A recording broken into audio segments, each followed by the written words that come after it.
हाय, hello, नमस्कार मैत्रिणींनो, कशा आहात? श्री स्वामी समर्थ तुम्हाला सर्व सुख देव.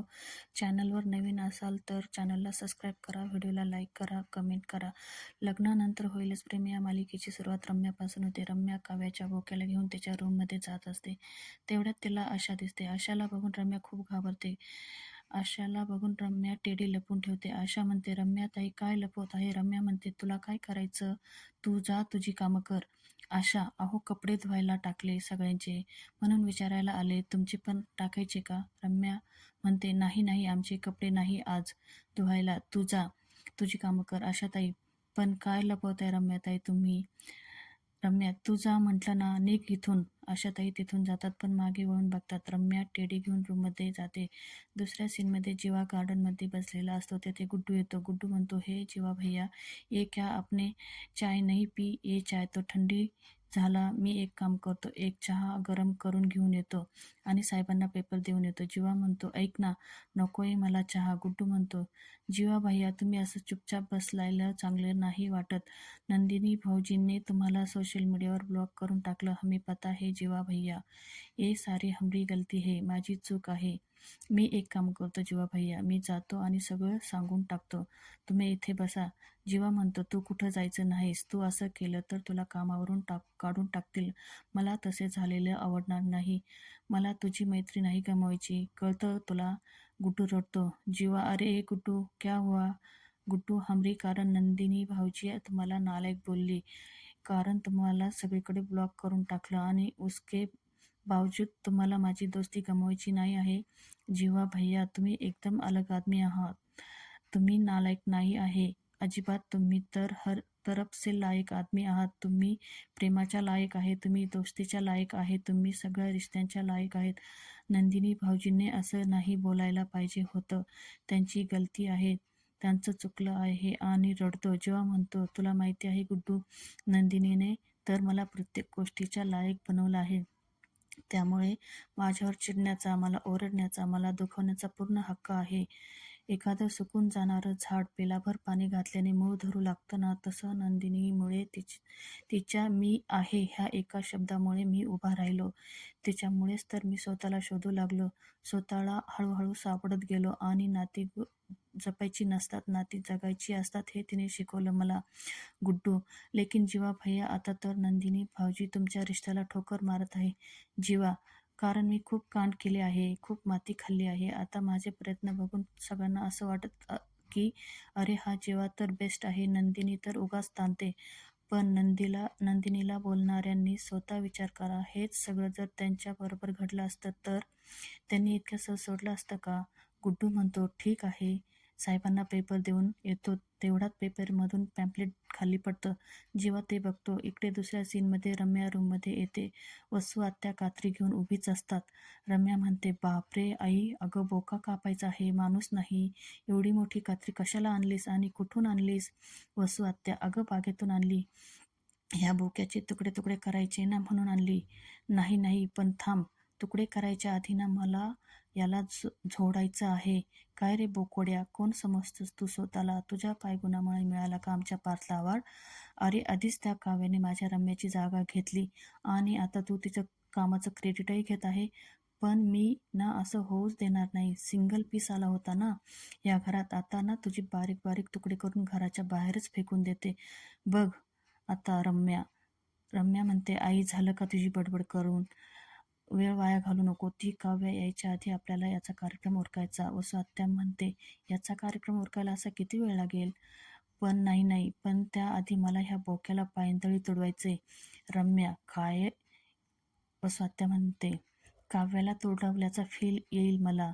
वसू आत्या टेडीला पायाखाली तुडवते. रम्या, अगं आई काय करतेस? नको ना, पार्थ देशमुखांना असं मारू. वसू आत्या म्हणते, रम्या बिंडोक आहे का? काव्या या बोक्याला पार्थ म्हणते म्हणून तू सुद्धा या बोक्याला पार्थ म्हणणार आहेस का? डोंट बी अ इमोशनल फुल, कळतंय का रम्या? रम्या, ठीक आहे, आता सुरू कर का आपण? वसू आत्या, एक मिनिट, ती काव्या म्हणते, ती या बिंडोक बोक्याच्या पायगुणामुळे अवॉर्ड मिळाला ना पार्थला? हो. वसू आत्या, आय हॅव अन आयडिया, पहिल्यांदा या बोक्याचा पायच कापूया. ठीक आहे, रम्या म्हणते, घे कात्री. वसुआत्या कात्री घेतात. रम्या बोक्याचा पाय धरते. वसुआत्या बोक्याचा पाय कापणार तेवढा तेथे पार्थ येतो. पार्थला बघून ह्या दोघींची बोबडी वळते. खूप घाबरतात. लगेच बोक्याला लपवती रम्या आणि वसुआत्या कात्री लपवते. रम्या घाबरत घाबरत पार्थ आम्ही फक्त पार्थ शट अप रम्या, मला तुमचा प्लॅन कळाला आहे. दुसऱ्या सीनमध्ये जीवा नंदिनीच्या आईला एक पॅम्पलेट देतो. नंदिनीची आई म्हणते, मला तुमचा प्लॅन कळालाय जावई बापू. क्या बात है. नंदिनीची आई म्हणते, मी करते सगळं बरोबर. जेव्हा सासूबाई तुझी ग्रेट हो. जेव्हा तेथून निघून जातो. इकडे नंदिनीची आई डायनिंग टेबलवर पेपर घेऊन येते आणि म्हणते, हे घ्या तुमचा पेपर. नंदिनीचे वडील म्हणतात, काय म्हणालीस तू? नंदिनीची आई, नाही, तलप आणि लागली चहाची. नंदिनीची आई, काय ऐकलं तुम्ही? नंदिनीचे वडील, नाही, काही नाही. नंदिनीचे वडील, अरे वा, आजची तारीख बघून फक्त 13 दिवस राहिले त्या जीवाचा फालतू व्रत संपायला. नंदिनीचे वडील नंदिनी संक्रांतीच्या दिवशी त्याला ओरडली आणि त्याच्यानंतर तू त्याला एंटरटेन केलं नाही, हे खूप चांगलं झालं. आणि नंदिनी पेपर बघते आणि एकदा आईकडे बघते. इकडे नंदिनीचे वडील पेपर बघतात तर पेपरमधले काही शब्द कापलेले असतात. हा पेपरवाला मधले शब्द कापलेत. नंदिनीची आई, कधी कधी शब्दांना पण फिरून यावं वाटतं. काय नंदिनीचे वडील, पेपरवाल्याने शब्द खाल्ले की काय? नंदिनी बघते की जीवाने एका कागदावर पेपरमध्ये शब्द कापून त्याच्यासाठी काहीतरी लिहिलेलं असतं. नंदिनी वाचते, आयुष्याच्या शब्द कोड्यांचे मिळत जावे उत्तर, जीवलगांच्या पावलातले सरत जावे अंतर. पहिल्या पावसानंतर जशी दरवळलेली मिळते कॉफी, तशी मला सहज मिळू नंदिनी तुझी माफी. आणि नंदिनी हसते. नंदिनीची आई हसते. नंदिनीचे वडील पण त्या पेपरवाल्याकडून पेपर बंद करणार आहे. नंदिनीची आई म्हणते, अहो तोच आता म्हणत होता तुमच्याकडे पेपर टाकणं बंद करणार आहे म्हणून. तुम्ही नाश्ता करा. तेवढ्यात धनंजयचा मोबाईल वाजतो. नंदिनीची वडील नंदिनीकडे इंग्लिश पेपर मागतात. नंदिनीची आई घाबरते पण तो पेपर उचलून घेतो. नंदिनीची आई म्हणते, नंदिनी, मी तुझ्या बाल्कनीमध्ये कपडे वाळत घातले, तेवढे जरा काढून घे. नंदिनीचे वडील, अरे तिला नाश्ता तरी करू दे. नंदिनीची आई, नाही, जाऊ दे तिला, नाहीतर तुमचा नाश्ता होईल. नंदिनीचे वडील, म्हणजे? नंदिनीची आई, आम्हा बायकांमध्ये तुम्ही का लोडवोड करताय? जा ग नंदिनी तू. नंदिनी तेथून जाते. नंदिनीचे वडील, चहा किती गोड झालाय. नंदिनीची आई, तुमच्यासाठी एवढं गोड पाहिजे ना? दुसऱ्या सीनमध्ये पार्थ रम्याच्या हातून बोका हिसकावून घेतो आणि म्हणतो, ते इकडे बोका. पार्थ म्हणतो, काव्या तुम्हाला पुरून उरली म्हणून तुम्ही त्यांच्या बोक्याला कापायला निघाला, लाज नाही वाटत तुम्हाला? वसुआत्या, नाही म्हणजे पार्थ काव्याला माहीत आहे का, सांगा ना. काव्याला जर हे कळलं तर काय करतील माहिती आहे ना? आणि वसुआत्या आणि रम्या स्वप्न बघतात. काव्या दोघींना धरून जोरजोरात फिरवते आणि म्हणते, आत्याबाई, माझ्या बोक्याला हात लावायची हिंमत कशी झाली तुमची? सोडणार नाही मी तुम्हाला. लावाल परत हात, बोला, लावाल परत हात. आणि ढकलून देते. आत्याबाई शुद्धीवर येतात आणि म्हणतात, नाही, तिला नको सांगू. तिला कशाला सांगतो हे सगळं? म्हणजे तिला जर का कळलं ना, ह्या बोक्यासाठी आमच्या दोघींच्या अंगावरती चवतळलेल्या वाघिणीसारखी धावून येईल रे. नको ना सांगू तिला. रम्या म्हणते, आणि तिला ना आईच्या वयाचा सुद्धा भान राहत नाही. पार्थ म्हणतो, तुम्हाला भान आहे का? तुम्ही काय वागताय, काय करताय, याचं भान आहे का तुम्हाला? पार्थ, एखाद्याबद्दल इतका राग ठेवतात तुम्ही की त्यांच्या वस्तू कापायला निघतात. रम्या, पार्थ, तू इतका चिडतोस, पण साधं खेळणं तर आहे ना. पार्थ, साधं खेळणंच ना मग हे, मग तुम्ही का कापायला निघालात? बोला ना. तुम्ही दोघी काव्याबद्दलचा राग काढण्यासाठी हे सगळं करताय, हे कळतंय मला. वसुआत्या, असं काहीच नाही रे आहे रे पार्थ, आत्या तू तर बोलूच नको. तू या रम्याच्या बालिशपणामध्ये सामील होतेस. हे असले प्रकार वेळीच थांबवा, नाही तर माझ्या इतका वाईट कोणीच नाही. रम्या म्हणते, पार्थ, अरे ती काव्य ह्या बोक्याशी बोलून तुला त्रास देत होती म्हणून आम्ही फक्त. पार्थ, तुला सांगायला आलो होतो का मी मला त्रास होतोय ते? सांग ना. आलो होतो का? मला आवडतो हा त्रास. यापुढे काव्य आणि काव्याच्या गोष्टींपासून लांब राहायचं. पार्थ तिथून निघून जातो. आत्या म्हणतात, ह्या घरामध्ये ना एक सुद्धा गोष्ट मनासारखी करता येत नाही. पार्थ इकडं रम्याच्या रूममध्ये येतो. दरवाजा लॉक करतो. पण पार्थ काव्याच्या रूममध्ये नीट पाहतो,